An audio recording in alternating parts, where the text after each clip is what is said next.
오늘 읽었던 본문 말씀 내용 짧지만 참 이상한 한 사건이 기록되어 있습니다. 이 사건의 내용을 잠시 보면 여러분 엘리야 선지자를 아실 것입니다. 갈멜산에서 그 이방 신을 숨기는 많은 제사장들과 1대 850대 1로 싸웠던, 그래서 결국 하나님의 응답, 불로서 응답하시는 하나님의 응답 때문에 그들을 다 이기고 하나님의 큰 영광을 드러냈던 그 엘리야 선지자, 그 엘리야 선지자의 제자였던 엘리사 이야기입니다. 이 엘리사 선지자가 엘리야보다 갑절의 영감과 능력을 가지고 하나님의 일을 감당했던 그런 훌륭한 선지자였습니다. 성경에서 예수님 다음으로 가장 많은 기적과 능력을 행하셨던 분이 엘리사 선지자입니다. 예수님 다음으로 많은 기적 사건이 기록되어 있고 또 큰 일을 많이 감당했던 분이 엘리사 선지자입니다. 그러나 그도 사람인지라 이제 나이가 들어서 인생을 마치고 죽었습니다. 그리고 이스라엘의 장례법을 따라서, 장례식 그 법을 따라서 엘리사 선지자는 동굴 무덤에 묻혔다는 거예요. 우리나라는 이제 땅을 파고 사람의 이제 관에다 사람을 넣어서 관을 땅에다 묻어서 이렇게 흙을 덮어버리잖아요. 근데 이스라엘 나라는 그런 식으로 사람을 묻지 않습니다. 어떻게 합니까? 이스라엘은 처전 동굴도 많고 또 산을 깎아서 동굴을 만드는 경우가 많기 때문에 무덤이 동굴이 무덤입니다. 그래서 동굴을 이렇게 파고 거기다가 앞에다가 이제 한 어른 장정 한 7사람, 8사람 정도가 들 수 있는 그런 문을 만들어서 돌을 굴려서 문을 막고 필요하면 또 돌문을 굴려서 열면 그 안이 무덤인 거예요. 들어가 보면은 뭐 쉽게 말해서 이렇게 돌문을 열고 들어가잖아요. 그럼 묘실이 있어요. 이렇게 1층, 2층 된 경우도 있고 이렇게 그냥 돌을 갖다 이렇게 구리면 옆에다 파가지고 이렇게 파가지고 그 안에 사람을 집어넣는 거예요. 그냥 관을 넣는 게 아니라 그냥 이 군대 그죠? 감아가지고 무덤 안 속에 이렇게 그냥 집어넣는 거예요. 한 사람 집어넣고 처음으로 집어넣을 수도 있고 이렇게 집어넣을 수도 있고, 그러니까 동굴에 딱 들어가면 바로 사람 시체가 이렇게 보이는 거예요. 그런 식으로 해서 돌무덤을 동굴 형태로 무덤을 만들었습니다. 자, 어쨌든 이렇게 해서 그 동굴 안 묘실에다가 거기 엘리사 선지자의 시체를 넣었단 말이에요. 세월이 흘렀습니다. 해가 바뀌고 세월이 흘렀는데 어느 해인가 한 사람이 죽어서 사람들이 그 시체를 메고 엘리사 선지자가 묻혀있는 그 동굴 속으로, 동굴의 그 문을 열고 시체를 이제 넣기 위해서 갔는데 마침 그때에 이웃나라인 모압의 도둑떼들이 막 몰려온 거예요. 그러니까 이 장사를 짓던 사람이 너무 놀래가지고 그냥 시체를 아무데나 집어 던지고 그냥 동굴 속에 집어 던지고 도망을 가버린 거예요. 너무 놀래가지고 도둑떼 그 당시에 뭐 사람들 다 죽이는 거니까 그냥 도망을 갔어요. 그 시체가 동굴 속에 툭 떨어졌겠죠, 어디. 그런데 그 시체가 마침 엘리사 선지자의 이제 해가 바뀌었으니까 다 썩었을 거 아니에요. 뼈가 거기 있었는데 그 뼈에 시체가 딱 닿았단 말이에요. 근데 그 사람이 살아났어요. 그 사람이 살아났다는 거예요. 뼈에 시체가 되이자 그 사람이 살아났다는 거예요. 다시 한번 읽어볼까요, 성경 말씀? 자, 열왕기하 13장 20절입니다. 엘리사가 죽으니 그를 장사하였고 해가 바뀌매 모압 도적대들이 그 땅에 온지라. 마침 사람을 장사하는 자들이 그 도적대를 보고 그의 시체를 엘리사의 묘실에 들이던지매 시체가 엘리사의 뼈에 닿자 곧 회생하여 일어섰더라. 맞죠? 그 이야기 맞죠, 그죠? 네. 이미 이제 엘리사는 죽은 지가 오래됐어요. 벌써 해가 바뀌었으니까 안에서 썩어서 뼈만 남은, 엘리사의 시체는 뼈만 남은 그런 상황이었는데 해가 바뀌어서 어떤 사람들이 돌문을 열고 시체를 거기다가 집어넣으려고 왔다가 그런 도둑대가 쳐들어오는 바람에 그만 무서워서 그냥 휙 집어 던지고 자기는 도망갔어요. 죽은 사람을 집어 던지고. 근데 이 죽은 사람이 다 썩어서 뼈만 남은 엘리사의 몸에 툭 대였는데 그 사람이 회생을 하고 살아났다는 거예요. 이 사건이 참 이상하고 놀라운 일임에는 틀림없습니다. 그런데 이 사건을 통해서 하나님께서 우리에게 하시고자 하시는 뜻이 뭘까요? 말씀이 뭘까요? 왜 이런 사건이 그 당시 일어났고 오늘날 오늘 이 시간에 목사님이 이 말씀을 읽으면서 제가 여러분한테 무슨 말을 해야 할까요? 여러분 한번 생각해 봅시다. 이 놀랍고 이상한 일이 무엇 때문에 놀랍고 누구 때문에 이상한 놀라운 일인가 하는 거예요. 엘리사 선지자가 살아있을 때 워낙 놀라운 일이 놀라운 일을 행하셨죠. 기적도 수없이 행하시고 정말 큰 일을 많이 행했기 때문에 죽어서까지도 야 이런 일을 행하시는구나 뭐 이렇게 생각할 수도 있을지 모르겠습니다. 그래서 야 역시 엘리사 선지자는 대단하다 이런 생각을 할 수도 있을지 모르겠습니다. 근데 아닙니다 여러분. 여기서 중요한 것은요, 엘리사의 썩은 뼈다귀가 능력이 있는 게 아니에요. 엘리사의 썩은 뼈다귀가 능력이 있는 게 아니라 이 사건은 우리에게 하나님의 능력에 집중하도록 만드십니다. 하나님의 능력에 집중, 이 사건을 바라보면서 우리는 하나님이 놀라운 것이고 하나님께서 얼마나 새롭게 우리에게 하나님의 능력이 우리에게 새롭게 느껴져야 한다는 거예요. 우리는 본문 사건을 통해서 하나님께서 그 당시 이스라엘 백성들, 그 사람이 살아나가지고 갔을 거 아니에요. 자기 집으로 가가지고 모든 사람들이 놀랐겠죠. 아니 어제 죽어서 시체를 집어 던지고 도망을 왔는데 아니 그 사람이 살아서 걸어왔단 말이야.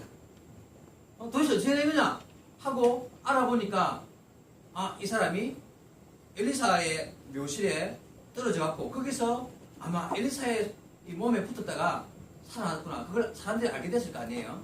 그러면 그때 그 사람들이 그 당시 이 사건을 통해서 그 백성들에게 하나님께서 무엇을, 그 사람을 살림으로써 무엇을 가르쳐주고 현재 우리에게는 또 무엇을 가르쳐 주시는가? 제가 한 두 가지 정도로만 그 의미를 생각해 보겠습니다. 첫째는요, 엘리사는 죽었지만 이스라엘의 하나님은 살아계신다는 거예요. 여전히 살아계신다는 사실을 알려주고 싶었던 것입니다. 여러분, 그렇게 놀라운 능력을 많이 행했던 엘리사 선지자였습니다. 그렇죠? 그래서 모든 이스라엘 백성들이요, 그를 우러러보았어요. 엘리사 선지자 이라면요, 모든 백성들이 왕으로부터 어린 아이까지 훌륭한 선지자님, 놀라운 선지자님 하고 바라보았습니다. 그러나 그는 사람이니까 그도 죽었고 썩었고 이제 뼈만 남았습니다. 하지만 하나님은 지금도 여전히 살아 계신다는, 그리고 역사하신다는 것을 보여준 사건입니다. 여러분, 죽은 사람은 스스로 무슨 능력을 행할 수 없습니다. 죽은 사람은 자기 힘으로 힘이 없으니까 아무것도 못하는 것입니다. 하물며 죽어서 썩어서 이제 뼈만 남은 그 뼈다귀가 무슨 힘이 있고 능력이 있겠습니까? 엘리사의 뼈가 능력이 있는 것입니까? 능력은 하나님께 있는 것입니다. 엘리사의 뼈가 기적을 행한 것입니까? 아니요. 기적은 하나님이 행하시는 것입니다. 그 썩은 뼈도 사용하여서 사람을 살리는 도구로 쓰시는 분이 누구십니까? 하나님이십니다. 썩은 뼈다귀를 이용해서 사람을 살렸다. 그거 누가? 하나님만 하실 수 있는 이야기입니다. 그런데 왜 하나님은 이렇게 이상한 방법으로 하나님의 능력을 나타냈을까요? 다른 방법은 없었을까요? 그 이유가 있습니다. 여러분, 그 당시 이스라엘 백성들은요, 그렇게 많은 기적과 기사를 행했던 엘리사 선지자가 죽었기 때문에 그 죽음, 엘리사 선지자의 죽음 때문에요, 이제는 희망이 사라졌다라고 생각을 했었어요. 엘리사가 죽음으로써 이스라엘 백성들은요, 얼마나 큰 슬픔에 빠지고 얼마나 고통스러웠는지 모르겠어요. 왜냐하면 엘리사 선지자가 죽기 전에 병들어서 죽을 병에 걸려서 이제 엘리사 선지자가 곧 죽게 되었다라는 소문이 퍼졌습니다. 그러자 그 소문을 그 당시 이스라엘의 왕이었던 요시야 왕이 요아스 왕이 그 소문을 들어요. 엘리사 선지자가 죽게 되었다. 그래서 그 엘리사 선지자가 병들어서 죽게 된 그 집을 이 요아스 왕이 찾아가요. 찾아가서 통곡을 하면서 울면서 이런 말을 합니다. 열왕기하 13장 14절 바로 앞에 있죠. 14절에 이렇게 나와 있습니다. 엘리사가 죽을 병이 들매 이스라엘 왕 요아스가 그에게 내려와 자기의 얼굴에 눈물을 흘리며 이르되 내 아버지여 내 아버지여 이스라엘의 병구와 마병이여 하매. 엘리사가 병들어 죽을 때가 되자 이스라엘 왕이 왔어요. 눈물을 흘리면서 이런 말을 했습니다. 무슨 말입니까? 내 아버지여 내 아버지여. 지금까지 왕이 엘리사 선지자를 얼마나 의지했다는 것을 알 수 있는 표현입니다. 정말 아버지처럼 왕이 엘리사 선지자를 의지했다는 거예요. 요아스 왕뿐만 아닙니다. 사실 요아스 왕 이전에 있었던 여러 왕들, 여호사밧이나 여호람이나 아하시아 시대에도 엘리사 선지자가 사역을 했었기 때문에 그 모든 왕들에게 엘리사 선지자는 아버지 같은 존재였습니다. 무슨 일이 있더라도 엘리사가 다 알고 무슨 일이든 다 보고하고 왕 이러면 왕이라면요 어떤 시대의 왕이라면 그냥 최고의 권력가였습니다. 그 위에는 아무도 없습니다. 그런데 엘리사 선지자만큼은 그 위에 있는 사람이었습니다. 그만큼 모든 왕들이 의지했고 왕이 이 정도였으면 백성들은요 말할 것도 없잖아요, 그죠? 왕이 아버지 할 정도였으니까. 그뿐만 아닙니다. 그 다음에 뭐라고 해야 합니까? 아버지 하고 나서요 이스라엘의 병고와 마병이여. 이스라엘의 병고와 마병이여. 이게 무슨 말입니까? 당신은 왕이 그 죽어가는 엘리사 선지자를 향해 하는 말이 당신은 이스라엘의 군대입니다. 당신은 이스라엘의 무기입니다. 무기. 병고와 마병. 무슨 말입니까? 이때까지 이스라엘의 군대가 이스라엘을 지킨 게 아니라 당신이 이스라엘을 지켰다는 거예요. 실제로 그랬습니다. 이스라엘에 적군들이 쳐들어왔을 때요. 쳐들어와가지고 언제 어디로 쳐들어올지를 엘리사 선지자가 미리 다 알았어요. 그래가지고 미리 다 알고 군인들을 글로 보낸 거예요. 그러면 거기 가서 싸워서 딱 막아내고 이기고 또 적군들이요 서로 모여갖고 막 이렇게 작당을 하고 언제 어디로 가서 우리가 쳐들어가자 하면 그걸 미리 엘리사 선지자가 다 알고 그걸 다 방어를 해낸 거예요. 그거를 그런 일이 한두 번이 아니었단 말이죠. 그러니까 왕과 이스라엘 군인들은요 엘리사 선지자가 하는 말만 지키면 모든 적군을 다 막아냈단 말이에요. 심지어는 적군들이 그 사실을 알았어요. 그래가지고 야 이거 우리는 아무리 뭘 잘 준비를 해도 이미 다 선지자가 알고 그걸 다 방어를 하니까 안 되겠다. 우리가 먼저 쳐들어갈 게 아니라 나라를 쳐들어갈 게 아니라 엘리사 선지자를 먼저 죽이자. 이래가지고 군대를 모아가지고 엘리사 선지자를 죽이려고 엄청난 군대가 엘리사에게 왔습니다. 그때 엘리사가요 그들의 눈을 싹 멀게 해가지고 그대로 이끌고 사마리아 성으로 데리고 와서 그들을 다 사로잡았어요. 이런 일이 있어. 그러니까 왕과 백성들이 뭐라고 생각합니까? 엘리사 선지자는 뭐 수만 명의 군대보다도 더 완벽한 군인이요 무기라는 거예요. 그런데 그 선지자가 죽게 되었단 말이에요. 지금. 그러니까 왕이 와가지고 아버지여 이스라엘의 마병이요 병사요 그냥 그렇게 말할 수밖에 없는 상황이 되었다는 거예요. 여러분 이 선지자가 죽었습니다. 이 선지자가 죽게 되었을 때에 그 이스라엘 백성들과 왕이요 낙심하고 두려워 떨 수밖에 없는 그런 환경이 되었다는 거죠. 왕이 이 정도니까 백성들은 더 말할 것도 없는 상황이 되었다는 거죠. 그 엘리사 선지자의 스승이었던 엘리야 선지자, 훌륭한 선지자였죠.